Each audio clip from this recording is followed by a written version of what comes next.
Oi aí, boas-vindas a vocês. O Saúde Mais está começando agora, não saia daí.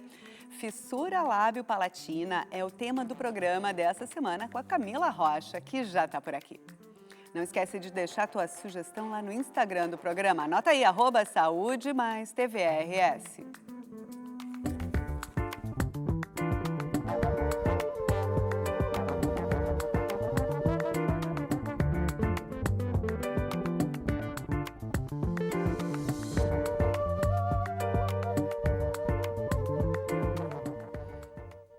Fissura lábio-palatina é uma condição que afeta milhares de pessoas durante a gestação. É uma malformação congênita do lábio e do palato. Funções básicas como a alimentação e a fala podem ficar comprometidas. Para conversar sobre a importância desse tema, está aqui a jornalista e escritora Camila Rocha, autora do livro Fissurada pela Vida, da fenda labial à tela da TV, lançado em 2021. E também ela é embaixadora da ONG americana Smile Train, da diretoria da rede Profis e do grupo Fissuras do Brasil. Além do CLAPA, com sede em Londres, que atua na causa da conscientização da fissura lábio-palatina. Mas antes da gente seguir aqui com a entrevista com a Camila, a gente vai conhecer a história de vida do Davi, de 10 anos, que nasceu com a fenda palatina. Na reportagem da Lisele Félix, que visitou o Centro de Anomalias Crânio-Faciais do Hospital da Criança Conceição de Porto Alegre. Davi está com 10 anos e em poucos dias fará uma cirurgia. Ele nasceu com fenda palatina, a abertura no céu da boca que ocorre quando o tecido não se fecha completamente. Há 8 meses, ele e a mãe vêm de Sapiranga, a 60 quilômetros de Porto Alegre, até o Hospital Criança Conceição para o acompanhamento. Ele foi acolhido aqui pelo hospital no início, no caso, quando ele nasceu. Aí a gente ficou com um pouco de receio, com um pouco de medo, na verdade. Mas aí a gente ficou afastado do hospital, mas foi um erro nosso no caso. E após isso a gente retornou, o hospital nos acolheu novamente, com a ajuda do hospital. A questão era tudo batido no liquidificador, né? Aí então eu tinha muito medo dele se engasgar. Aí os doutores aqui explicaram que não, mãe, pode dar o alimento, arroz, feijão normal, que não precisa ter esse receio. Que eu confesso que eu tinha muito medo dele se engasgar. O receio da Renata é bastante comum. A condição está presente desde o nascimento, afeta funções essenciais e exige tratamento multidisciplinar. É o que acontece no CERAC, o Centro de Reabilitação de Anomalias Crânio-Faciais. Todas as terças-feiras são feitas, em média, 3 cirurgias corretivas. À frente desse trabalho está Paulo Sérgio, cirurgião pediátrico com 50 anos de formação. Tem um protocolo internacional mais antigo, né? Que seria o lábio operado aos 3 anos de idade, aos 3 meses de idade, e depois o palato, que é o céu da boca, né? Com 18 meses. No geral, assim, digamos que tudo dê certo, pelo menos 3 procedimentos cirúrgicos são feitos na criança, né? E cada coisa a seu tempo, porque a gente tem, na verdade, não é um tratamento, é uma reabilitação que envolve vários profissionais. Então, não só operado, mas a gente precisa de uma assistente social para organizar, de psicólogo, de dentistas de várias especialidades, de fonoaudiólogo. Então, toda a equipe trabalha e de maneira com uma interação. Uma criança chega recém-nascida, preferencialmente aqui conosco, já inicia a reabilitação.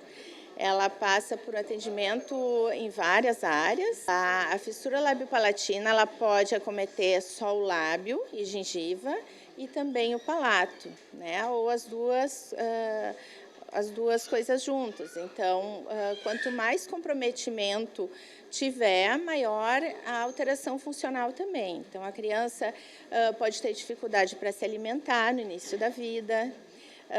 Mais adiante, ela pode ter dificuldade na fala, por isso é importante essa reabilitação iniciar desde o início, bem precocemente, né? A fissura lábio-palatina pode ocorrer por fatores genéticos e ambientais. No Rio Grande do Sul, cerca de 1 em cada 900 crianças tem a condição. Tem casos mais complicados, que são aqueles que têm só palato aberto e o lábio e a gengiva parecem normais. Aparentemente são melhores, mas esses têm mais chance, uma chance bem maior de ter malformações associadas, né? E nesses aí que acaba sendo mais complicada a parte de alimentação e tendência de nutrição. Aproximadamente 900 famílias fazem acompanhamento no SERAC.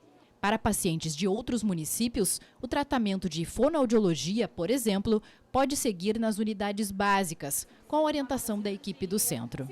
A gente encaminha para o fonoaudiólogo da atenção básica, né, onde vai ser feita essa terapia, mas a gente fica em contato com esses profissionais, né, para saber como é que está o andamento desse tratamento. Se precisa de novo exame, se precisa de alguma outra cirurgia, né, como que está sendo feito, se está tendo evoluções. Esse engajamento da família, né, esse esforço deles, eu acho que faz toda a diferença. A gente faz a nossa parte aqui, a parte deles faz toda a diferença, né, para o tratamento dar certo. Bem, Camila, a história do Davi que a gente viu é a história, eu acho que da vida de muitas pessoas que têm essa condição. Então, como é que tu enxerga, como é que tu vislumbra que pode ser a vida dele aí depois da cirurgia?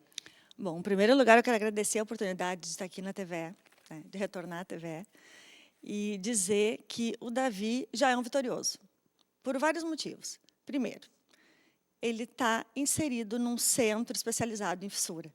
Então, ele vai ser atendido por um cirurgião, que vai conversar com o fono, que vai encaminhar para um dentista e ortodontista. Mas eu tenho que dizer também que o caminho do Davi está recém começando, porque o tratamento do fissurado vai em torno de 20 anos. Né?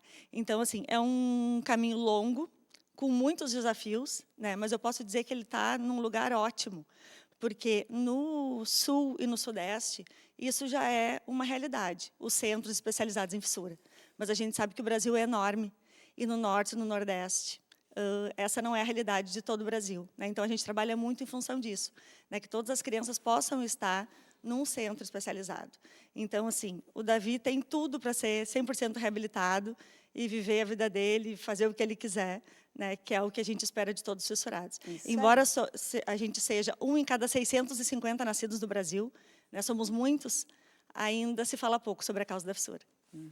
E, Camila, bom, tu és um pouco mais velha do que o Davi, então são diferentes tempos, então hoje já é diferente de quando tu era criança. Então, queria conhecer um pouquinho aí a tua história de criança, como é que tu viveu, assim, qual é a diferença entre ter a fissura. Se usava falar lábio leporino, mas acho que esse termo não sei se é adequado, né? Então, conta aí pra gente da tua vida. Bom, eu tenho 47 anos, né? Então, quando eu nasci, minha mãe não sabia nem se eu era menina. Imagina sobre uma malformação, né? Então, quando eu nasci, foi um choque, né? Eu sou de uma família grande, eu tenho cerca de 70 primos em primeiro grau, né? Minha mãe e meu pai têm uma família grande. E eu fui a única, então foi aquele susto, aquele estranhamento, né? Busca de informação. Então, quem falou para minha mãe que eu tinha nascido com fissura já foi um cirurgião plástico, que já acalmou ela e disse, olha, eu vou atender tua filha, né? Eu fiz a minha primeira cirurgia com 5 meses, a segunda com 12 anos, a terceira com 19, que daí eu fiz nariz e boca, daí eu fiz de novo aos 21, nariz e boca. Né? Eu me considerava já reabilitada, mas aí com 30 anos, eu acho, eu fui fazer uma cirurgia estética, eu fui fazer prótese de silicone, e o meu cirurgião, que é sempre o mesmo cirurgião que fez a minha cirurgia dos 5 meses, foi que colocou silicone quando eu tinha 30 anos. Ele disse, vamos dar mais uma mexidinha no rosto, deixar ele um pouco mais simétrico. Eu já tinha colocado enxerto da orelha no nariz, né? Já tinha usado aparelho por 8 anos, já tinha feito fono 2 anos, até porque eu queria falar bem, ser jornalista, né? Aparecer na televisão. Tanto que eu brinco, né, que esse dente aqui é meu porque eu comprei, né? Aqui embaixo da fenda eu não tinha o dente. Então, é um tratamento realmente longo. Por isso que eu disse assim, o Davi ainda está começando, mas vai dar tudo certo. Bom, e aí tu virou escritora, né? Então, há alguns anos, em 2021, né? Saiu aí o Fissurada pela Vida, um bom trocadilho para contar essa história. Então, conta aí a história do livro pra gente. Bom, eu sou jornalista, né, há mais de 20 anos, né? E desde criança eu tinha o sonho de aparecer na televisão. E eu imaginava que era um sonho impossível, porque eu tinha uma cicatriz no rosto, eu tinha o rosto assimétrico, né? E a gente sabe, de uns tempos mais passados, assim, a TV era para os bonitos, né? Se não eram os bonitos, pelo menos os simétricos. Na verdade, isso não mudou muito. É bom que a gente fale, sim, existe, né, um determinado padrão até que as pessoas estão acostumadas a ver na TV. Exatamente. Então, já se evoluiu, ainda temos muito que evoluir, mas já se evoluiu, né? Tanto que eu falo sempre, eu fiz o meu trabalho de conclusão sobre racismo, e na época só tinha Glória Maria. Hoje já temos muitos pretos inseridos, né, no vídeo. Enfim, eu sou jornalista e eu escrevo diário desde 1992. E eu acho que a questão do diário tem muito a ver com essa minha infância e adolescência atípica, né? Então, o diário era aquele amigo que me escutava, não julgava, né? Não fazia pergunta difícil, né? Porque desde muito pequeno eu tive que aprender a explicar por que eu tinha uma cicatriz no rosto, por que estavam as minhas amigas em julho indo para Gramado e eu estava fazendo mais uma cirurgia, né? Então, isso fez parte muito da minha vida. E sempre que eu falava que eu escrevia diário, as pessoas diziam, tu tens que escrever um livro. Eu ficava pensando, será que eu tenho que escrever um livro? Mas o que poderia ter nos meus diários que poderia ser de interesse? E daí, em 2018, eu estava no curso de formação de escritores já com o propósito de escrever um livro, embora eu não soubesse sobre o que eu fosse escrever. E teve um encontro muito inusitado. Assim, eu passei o sinal, quando o sinal abriu, eu arranquei, veio um motoqueiro e bateu do lado do carro. Foi aquele susto e tal. E a gente lá naquela briga, tu passou o sinal vermelho, eu não passei. Ele olhou para mim e falou assim, o que tu tem na boca? E aquilo mexeu num lugar muito escondido, assim, né, do meu coração, assim. Então, eu digo, meu Deus, depois de tanto tempo, alguém vai vir me ofender por causa da minha boca, né? E daí eu disse, olha, na época eu falei lábio leporino, que hoje é um termo que está em desuso, né, que é pejorativo, enfim, a gente pode falar sobre isso depois. E eu disse, eu nasci com lábio leporino, eu fiz um monte de cirurgia, por quê? Já revoltada, assim. E ele disse, meu filho nasceu assim. Eu estava vindo do posto de saúde com a aprovação da cirurgia dele, e eu disse, que idade ele tem? E ele falou, 5 meses. E eu disse, é a idade que eu fiz a minha primeira cirurgia. E daí mudou tudo, né? A gente fez uma amizade, né? Eu mandei fotos minhas de infância e eu consegui acalmar ele com a minha história. E ele perguntou, o que tu faz da vida? Eu disse, eu sou repórter de TV, eu trabalho no Canal Rural. Eu trabalhei 3 anos no Canal Rural, depois de trabalhar na TV. E ele disse, nossa, tu está na TV. E eu vi que aquilo fez o olho dele brilhar. Ele pensou assim, nossa, meu filho vai poder fazer qualquer coisa, inclusive aparecer na TV. E eu cheguei na escola de formação de escritores de noite, contei essa história, e meu professor disse, essa é a tua história e esse é teu livro. Uma fissurada que se tornou jornalista e repórter de TV. E daí nasceu Fissurada pela Vida. Que bacana, que depoimento bacana, Camila. Bom, tá nascendo um outro filho agora, um Isso livro aí. para crianças, né? Que, inclusive, o lançamento é hoje na Feira do Livro. Isso, hoje às 4 horas, todo mundo lá. Para criança, isso aí, todo mundo lá. Então, conta aí o que ele está trazendo. Pois é, o Fissurada pela Vida é muito focado assim, em adolescente e adulto, né? Porque conta as vivências da personagem. É uma autoficção, né? Não é assim, ipsis glitteris a minha história, não é ficcionalizada, né? Os nomes das pessoas foram trocados, muitas pessoas entraram, muitas pessoas que eram 2 pessoas no livro são uma só, porque a gente tem que reduzir o número de personagens para ter simetria na história, né? Então, Fissurada pela Vida conta ali desde o nascimento dela, né, da descoberta da mãe dela, aquele susto da fissura, né, até os tratamentos, enfim, desafios de adolescência, início da vida amorosa, aquela insegurança, né, aquelas questões que pegam os adolescentes, virgindade, enfim, né, até a vida adulta, a escola, a faculdade, enfim, até o início do mercado de trabalho. Esse é o Fissurada pela Vida. Já a Descoberta do Centro Mágico é focado bem nas crianças, mas eu brinco que é um livro infantil para crianças de 0 a 99 anos, porque ele tenta ensinar 2 coisas. O que a Descoberta do Centro Mágico quer ensinar? Primeiro, que não se usa mais o termo lábio leporino, porque o termo lábio leporino faz alusão aos leporídeos, que são os coelhos e as lebres, que têm naturalmente aquele corte no lábio, né? Os coelhinhos e as lebres. Então, comparar crianças com animais não é legal, né? Então, a gente fala assim, o termo certo é fissura lábio-palatina. Se é só lábio, é fissura labial. Se é só palato, palatina. E se é lábio-palato, lábio-palatina. E outra coisa que o livro quer ensinar é que o tratamento de fissurado é multidisciplinar. Muita gente ainda fala que tratar fissurado é fechar a fenda e está tudo certo. Não, não está tudo certo. Tem toda uma questão de dentição, tem toda uma questão de fala, tem toda uma questão de respiração, tem toda uma questão de alimentação, logo que a criança nasce, antes de fechar a fenda. Tem crianças que têm problema porque não conseguem se alimentar, porque não conseguem mamar no peito, e tem crianças que, ao mamar, pode ir algum leite, enfim, para o pulmão e ter problema respiratório. Então, tem todo um acompanhamento do fissurado, desde que ele nasce até a vida adulta. Né? Então, assim, tratar fissurado não é só fecha-fenda. E isso também o livro traz. Então tá, muito obrigada por hora. Camila, a gente vai fazer um breve intervalo e logo a gente volta a conversar sobre fissura lábio-palatina.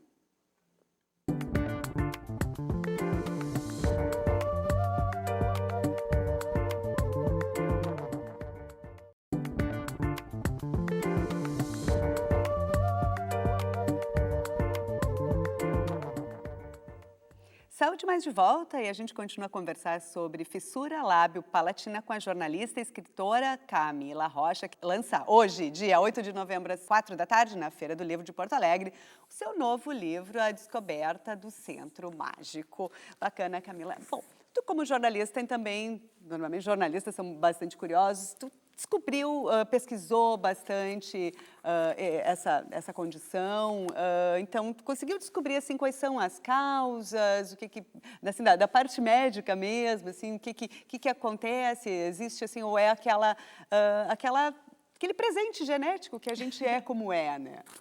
Bom, por incrível que pareça, ainda não se sabe as causas da fissura lábio-palatina, né? A gente sabe que tem uma questão que pode ser genética, questão, né, dos pais, enfim, questões ambientais também, né? A questão poluição, a questão uso de drogas, a questão mães desnutridas, enfim, mas nada disso se enquadrava no meu caso, né? Então, eu acho que eu entrei para a estatística mesmo do 1 a cada 650, né? Porque ainda hoje não sabe. É por isso.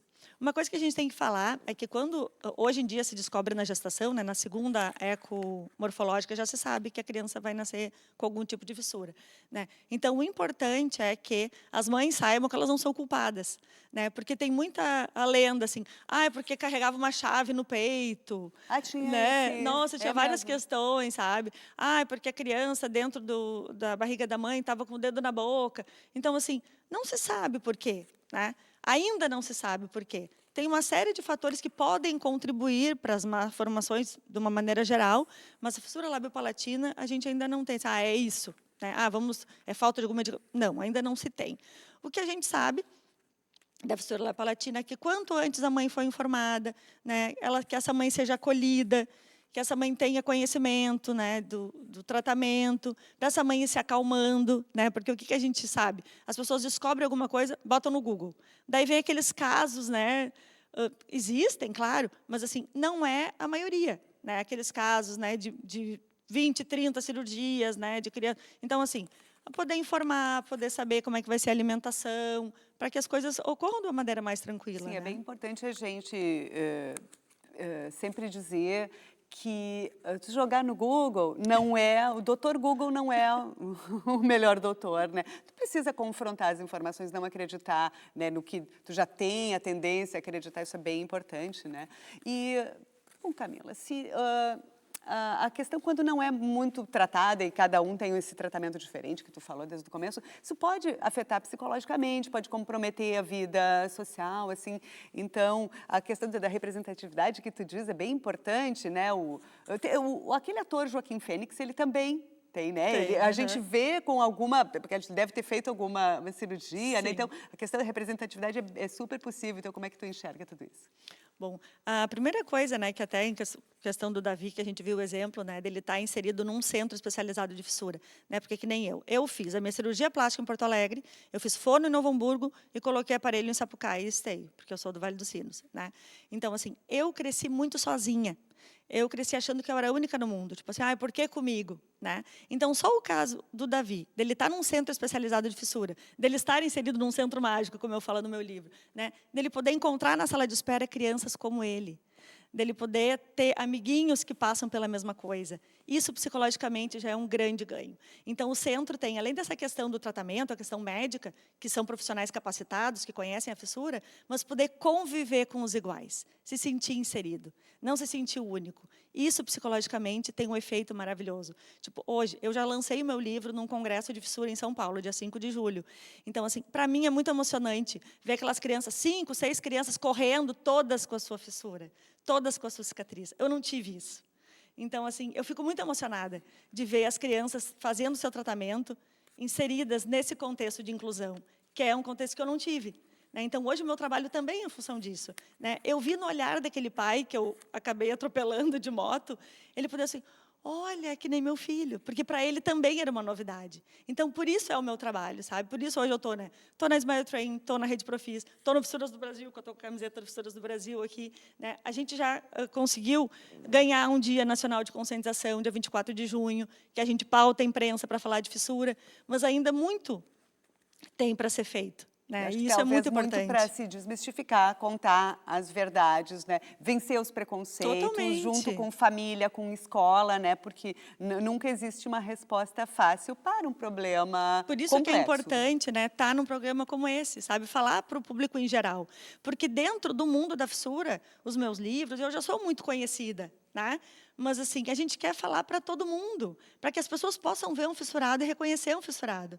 E não façam pergunta, o que tu fez na boca? Possa dizer, tu nasceu com fissura labiopalatina? Onde é que tu te trata? Tu está fazendo teu tratamento? Isso, que a pessoa possa ver um bebezinho num carrinho, com o lábio ainda aberto, e olhe para esse bebê e não faça assim, e olhar para a mãe com olhar de pena. Não, ele tem fissura, ele já marcou a cirurgia. Então, que a gente possa ser reconhecido. E isso a gente só faz com o trabalho de representatividade. Sim, é um caminho, E tu tem mais projetos aí que podem ser falados, Porque agora, com 2 livros, a gente já fica curiosa, o que vem aí. Bom, o Fissurada pela Vida foi, assim, uma surpresa gigante. Quando eu escrevi, como eu só conhecia eu de fissurada, eu pensava assim, gente, quem vai ler meu livro? E quando eu fiz o Instagram, @Fissurada pela Vida, que eu comecei a responder perguntas de grávidas, adolescentes. Quando o meu livro ficou pronto, em agosto de 2021, eu já tinha vendido alguns exemplares. Eu digo, gente, está pronto o livro, como assim já vendeu? Foi estranho para mim. E dali para cá, o meu livro está em todo o Brasil. O meu livro está em estados que eu nunca fui. O meu livro está em 11 países. Então, eu fico pensando assim, meu Deus, como tinha carência de representatividade a causa da fissura, sabe? O meu livro alcançou lugares e pessoas que eu jamais imaginava chegar. Que quando eu escrevi, eu não tinha essa noção. Então, eu já escrevi o Centro Mágico, já pensando nessas pessoas que eu conheci ao longo desse caminho, conversando com essas crianças que eu já conheço, que eu já consigo ver os rostinhos, que na época eu não sabia. Eu achava que eu era a única no mundo, eu até brincava assim, quem é que vai ler meu livro? Eu nunca imaginei. Tanto que a minha personagem, ela fala gauchesa, eu brinco, ela fala tu, E lá na escola, eles falavam, Camila, fala você, porque para ir para o resto do Brasil, eu dizia, resto do Brasil, vocês estão loucos, quem é que vai ler meu livro? E, de repente, hoje, meu livro está sendo lido realmente no Brasil e fora dele. Então, como escritora, a gente tem o projeto de fazer o Fissurada pela Vida 2, para ver o que aconteceu com a Carol, depois do fim do primeiro livro. E, pela causa, a gente está sempre na luta. Depois de 10 anos, foi aprovado, então, o tratamento multidisciplinar pelo SUS, que era uma coisa assim, que a gente queria muito, porque, até então, achavam que tratar fissurado era só fechar fenda. Então, hoje, o SUS já reconhece que fissurado precisa de uma série de profissionais. Agora, lutar que a lei seja cumprida, e continuar falando, buscando espaços de inserção, buscando espaços de inclusão. Esse é o nosso trabalho. E tu, pessoalmente, ainda vai fazer ou precisa fazer alguma cirurgia? Tem algum tratamento que tu fazes e acompanha? Bom, até às vezes as pessoas falam assim, minha filha era fissurada. Eu digo, não, tua filha vai ser fissurada para sempre. O que aconteceu comigo? Eu fiz a minha cirurgia lá com 30 anos, que eu nem pensava em fazer, que o médico quis fazer, eu já me considerava reabilitada. E, em 2022, apareceu um cisto bem na minha cicatriz. Daí eu fiz uma eco, enfim, acredita-se que era um ponto interno, que era para o corpo ter absorvido, e que depois de tantos anos, resolveu ir para fora. Então, eu digo assim, fissurado é sempre fissurado. Por enquanto, eu estou reabilitada e imagino que não vou mais fazer nenhum procedimento. Espero que não aconteça isso que aconteceu em 2022 de novo. Então, assim, a vida do fissurado é sempre cheio de desafios, imagina até quando a gente imagina que não não vai mais passar por nenhum procedimento. Eu tive que fazer mais uma cirurgia em 2022 que eu não imaginava, não então, planejava. tem que ficar acompanhando, assim. Bom, Camila, a gente está já se aproximando do fim do programa, ó. Mas eu queria que tu deixasse aí teus últimos recados, eventualmente algo que eu não perguntei, tu gostaria de falar, onde encontrar os livros, pode falar. Bom, então, o livro, tanto Fissurada pela Vida como A Descoberta do Centro Mágico, podem ser adquiridos comigo no meu Instagram, @fissuradapelavida. Então, assim, se conhece alguém com fissura, procura meu Instagram, curte lá. Não conhece? Vai lá no Instagram para conhecer, né? E convidar todo mundo, então, hoje, às 16h, lá no pavilhão de autógrafos da Feira do Livro, é lá prestigiar o Centro Mágico, participar da minha sessão de autógrafos. Tá certo, uma super jornada para ti, tudo Obrigada. de bom aí para ti, para os, né, que tu consiga ainda ficar levando toda essa energia e essa informação para as pessoas que têm, né, a fissura lábio-palatina. Obrigada. Obrigada. Então tá, o Saúde mais ciência, mais bem-estar, mais prevenção vai ficando por aqui. Te cuida. Até a semana que vem.